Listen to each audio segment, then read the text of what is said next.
I'd like to take some time today just to tell you about a program that we have coming up next in a couple of weeks on July 27th. Farming Smarter has our first Rural Innovation Farm Tour. So just want to invite you all to come out and mark it in your calendar.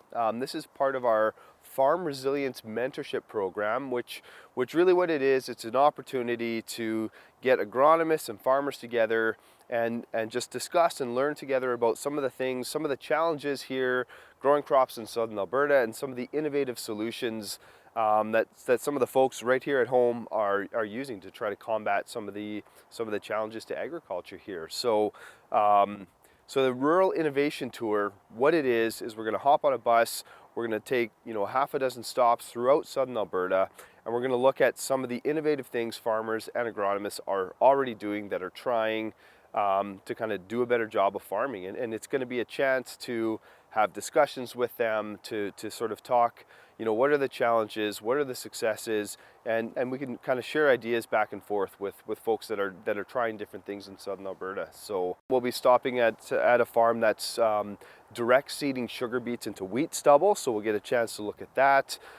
There's some strip till for dry beans. Farming Smarter has a trial looking at strip till, different tillage systems for canola production, seed canola production, so we'll stop there.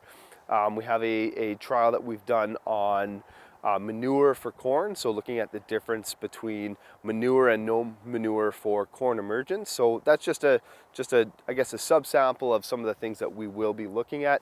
And like I said, we're going to have the people that are doing the work out there, sort of showcasing what they've done, and it's an open discussion, and it's an opportunity to kind of share some of those challenges and successes, because that's kind of how we work together to innovate, and we sort of want to build that community of growers and agronomists that are able to kind of discuss things, and together we can kind of come up with better approaches, better ideas, and learn from what other folks are doing. So for more information, visit Farming Smarter's website and take a look at the Rural Innovation Tour. You can sign up there and get a little more details on where we'll all be stopping. So hopefully we'll see you there in a couple of weeks.